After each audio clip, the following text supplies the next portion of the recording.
Back to basic TV ulit mga idol. Ang sabi po ng may-ari ay no power daw.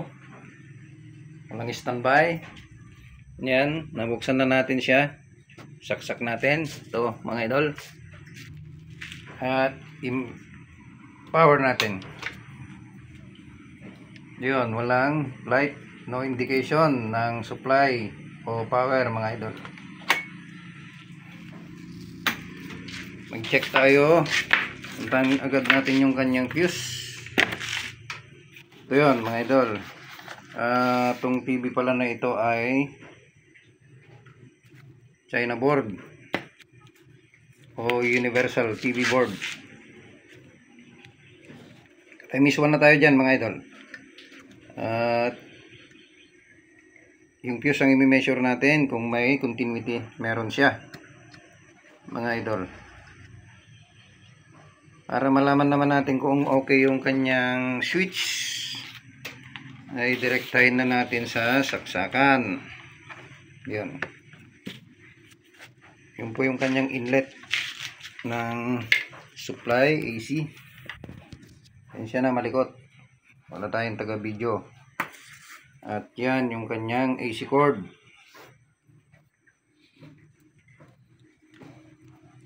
Power natin yon. Switch on. Tapos measure natin dito kung may continuity ito mga idol. Yan. Meron sa kabila. Meron din sa kabila. Bakit magkabilaan yan mga idol? Dahil yan sa kanyang deghosing coil. Yan ulit. Wala sa kabila. At meron sa kabila. Okay, check natin kung may pumasok na AC. Saksakan ulit. Mag 220 volts naman tayo. Range 250 pala mga idol. At yung test probe natin ay magkabilaan doon sa kanyang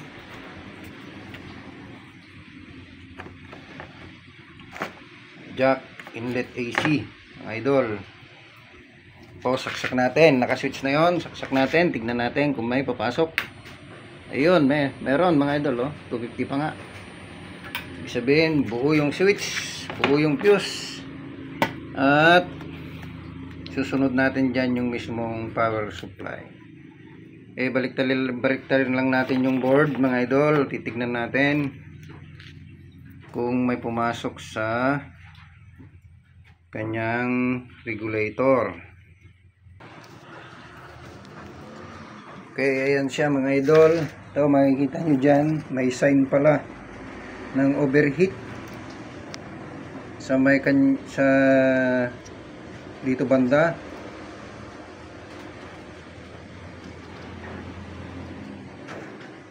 Hindi naman sa control yan mga idol. Ito yung control circuit.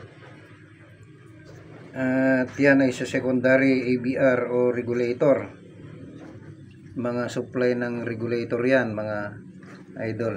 Tignan natin mamaya dyan. At meron pang lumubong capacitor doon, oh. Kita, umumbok. I-check lang natin yung kanyang power supply o yung kanyang primary supply sa ABR section o power supply section mga idol. Okay.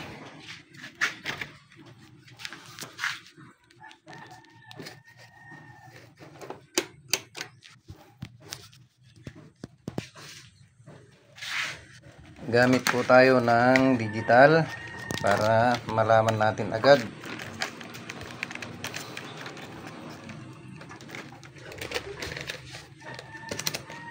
Mag-DC tayo dahil magme-measure po tayo ng DC sa kanyang capacitor yan mga ito. Naka-on na yan.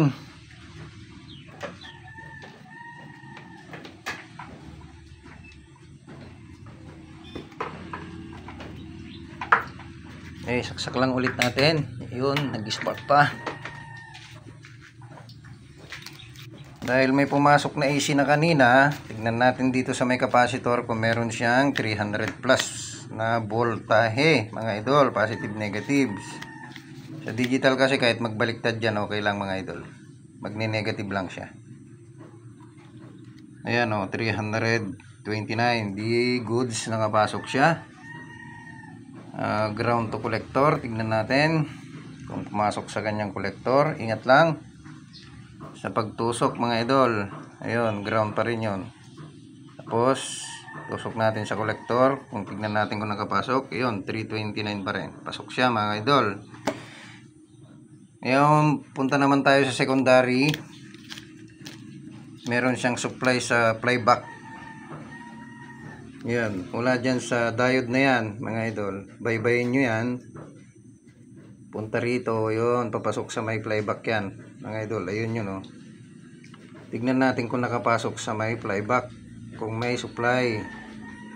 Ayan, wala mga idol. 0.28 volts lang.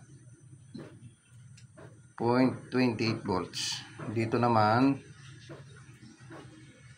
ay 0.68 kasi merong ng resistor doon mga idol. I-off lang natin, mag-measure tayo ng piyesa.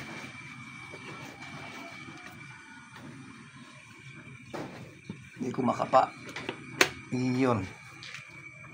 Okay, maghanap lang tayo kung anong problema niyan mga idol.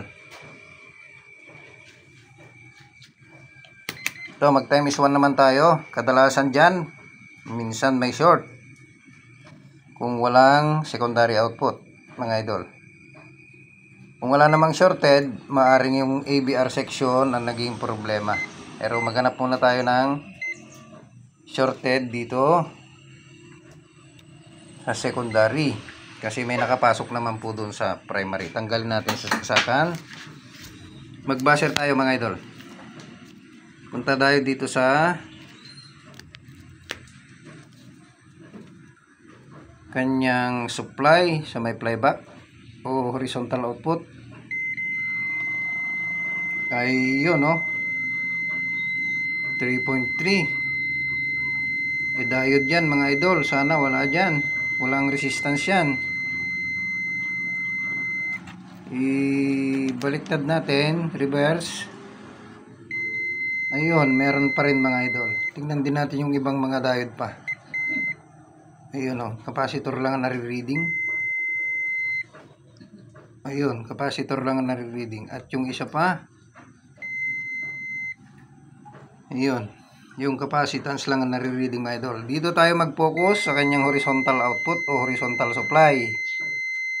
Papuntang playback at chopper, playback at horizontal transformer o horizontal transistor pala mga idol. Ito, ground yan. At ito yung collector ng kanyang horizontal output. HOT kung tawagin. Mag-ground tayo dyan. At ito yung kanyang connection sa collector. Yun. 0.3. Bumaba na rito mga idol. Ayun, oh, 0.3 pa rin. Dito kanina sa may diode 3.3 ito mga idol. Ibig sabihin wala dyan ang shorted kasi mataas ang resistance, mas mataas kaysa rito sa kanyang horizontal output. Okay, maaring playback transformer na ito mga idol. Ang idea ko dyan o inaakala kong may problema, maaring itong horizontal output o maari naman yung kanyang horizontal deflection yoke mga idol. Try lang natin magtanggal muna ng hinang dyan. Unahin na natin dito sa playback, sunod natin yung kanyang horizontal output. Okay mga idol, natanggal na natin yung input ng kanyang playback. Measure ulit tayo. Ito, tignan natin kung nakadikit yung hininang natin o tinanggal nating hinang sa kanyang pattern. Ayun, hindi nag-buzzer mga idol. Pero pag dun sa pattern natin dinikit, ayun, nag-buzzer. Dito, hindi na nag-buzzer. Ayun, yung shorted ang hanapin natin kung meron pa mga idol. Tingnan natin dito sa may flyback. Nakadikit sa positive.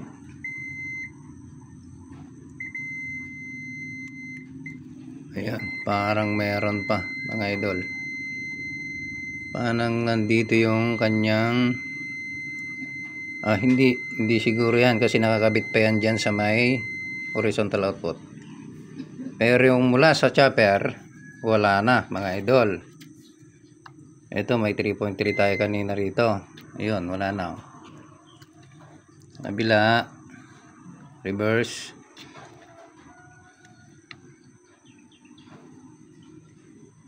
Ayun, wala din. Ayan, puntahan natin yung kanyang horizontal output. Ito yun mga idol.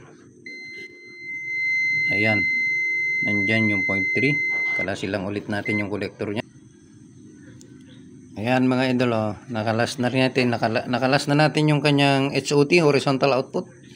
At kalas pa rin po yung kanyang input sa may flyback section. Input po yan ng supply. Mag-measure po tayo rito. Tingnan natin kung nasa flyback. Itong connection po na ito, nakakabit yan sa flyback. Ayan wala nang buzzer. Buzzer pa rin tong ano natin mga idol. Buzzer pa rin yung ating pinagtitest. Ngayon lagay naman natin sa horizontal output. Ayan ang meron mga idol. Ibig sabihin, ang nag-short po dyan yung horizontal output transistor, HOT kung tawagin. Ngayon, tanggalin po muna natin yan at papalitan po natin yan. Minsan pag nasisira ito ay sira din ang flyback. Na-over conduction po yung kanyang flyback at na-overload naman po yung kanyang driver na horizontal output. Palitan po natin ito, tignan natin siya kung gumana. Pagka gumana, okay pa yung kanyang flyback. Pagka pumutok agad yung ipapalit natin, sira din po yung kanyang flyback. O maaring may short din po dito sa kanyang yoke, horizontal deflection yoke. Ito, makikita ang sign ng overheat dyan mga idol. Kumakalas. So yan. Tapos ito din, section na ito. Ayan, loose na yung mga hinang nya. Ayan. Yun nandyan sa ibabaw kanina yan mga idol. Ito naman yung sinasabi kong control section. Ito. Okay, ayun yung kanyang trimmer resistor. Yan, kumakalas dyan at nangitim doon sa kabila. Dito rin sa kanyang video board. Yan, nangitim na rin mga idol. Ihinangin na lang po natin mamaya yan pagka napagana po natin itong main board nya. Palitan lang po natin yung horizontal output transistor. Okay, natanggal na natin yung kanyang horizontal output mga idol. At yan ang kanyang number. Walang tayo ng ating ipapalit. At ito naman yung ating ipapalit sa kanya mga idol. Yan, basa naman yung original. Ito mga idol. Kita nyo naman yung pagkabaluktot sa paa. Okay, ayan yung tinanggal natin mga idol. At yun naman, naipalit na natin, ikabit na natin. At try nating mag-measure ulit. Kung nandyan pa yung kanyang beeping sound. Okay na siya. Ayun. Naka-buzzer pa rin tayo mga idol. Yun, yung mahina na yung ating battery. Check ulit tayo dito idol. Ayan wala nang buzzer. Pag sa ground to ground may buzzer. Pag sa collector to ground, ayan, wala siyang buzzer mga idol. Okay, hinang lang natin yung kanyang flyback. At try natin i-open ulit ang TV. Okay, nainang na natin yung kanyang input supply mga idol. At wala na tayong ma-reading na shorted. Saksak natin. Naka-power na yan mga idol.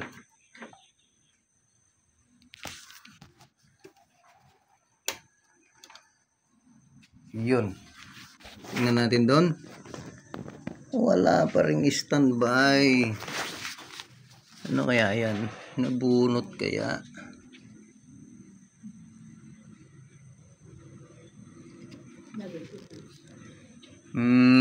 Mali ang saksakan mga idol.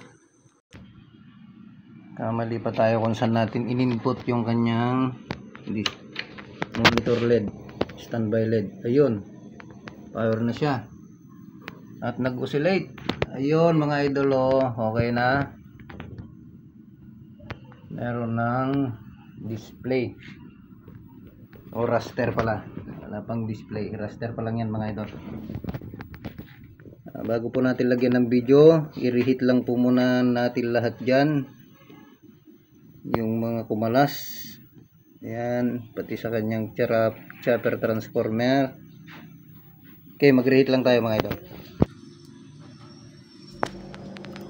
Okay, alright mga idol, na-reheat na natin siya, pati rin dito sa may video section, yan, sa may likod na ng picture tube yan mga idol. At isaksak ulit natin.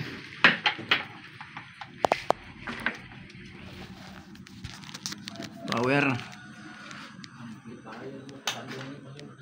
Yun. Ayan.